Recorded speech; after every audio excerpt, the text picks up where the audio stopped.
Now, let me talk to you about L-Lysine. So, lysine is an essential amino acid. So, an amino acid is a building block of protein.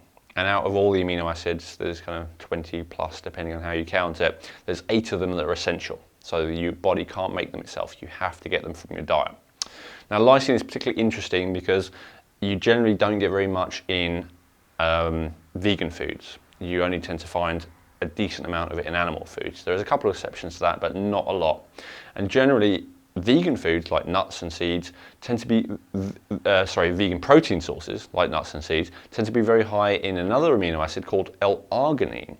Now, interestingly, your body needs to have the correct balance of the two. So if it has too much arginine and not enough lysine, then that can be an imbalance, which is pretty interesting and that we really need to deal with. So one of the ways this shows up is with viruses.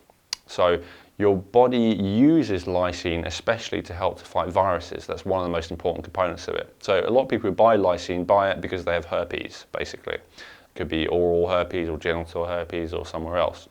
Like a cold sore, basically a cold sore is oral herpes. So what you'll tend to find with that kind of virus is the more you eat arginine-rich foods, like nuts and seeds, the more it makes it worse. Large amounts of lysine, on the other hand, will make it better. In fact, it will make it go away completely. But this is only one example of a virus that's well known. Generally, viral issues can be dealt with very effectively by having large amounts of lysine. And that's why if you're going on like a parasite purge, or if you're going on an immune system kind of cleanse, or if you're doing something like that where you're trying to improve your immune system, then dosing up with L-lysine can be a really good way of just helping, because it reduces that viral load.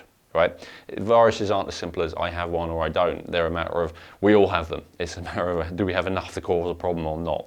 And lysine will just help to reduce the amount that they're causing a problem.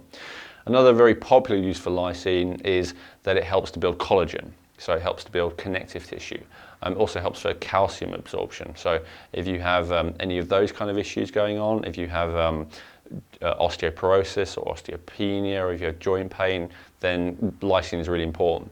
And equally, if you've been in an accident, or if you've been in surgery, or if your body needs to recover and rebuild and put together tissue, then supplementing with lysine can be really beneficial as well. There's all sorts of other benefits of lysine, but those are the main two which I would recommend them to people for. And just generally, if you're a vegan and you're not having any animal protein, then it could also be a good idea just to have a small amount of lysine, maybe 2-3 grams a day, something like that, and that will just make all the difference and make sure you're getting enough of this essential amino acid. In terms of if you're using it for the more therapeutic reasons like we talked about earlier, like say herpes, you might need a lot more than that, maybe 5, maybe 10 grams, something like that. And when you have an amino acid like that, it's very important to take it away from other proteins because they do compete for absorption. So very simply, you just put some in water, drink it down, get on with your day.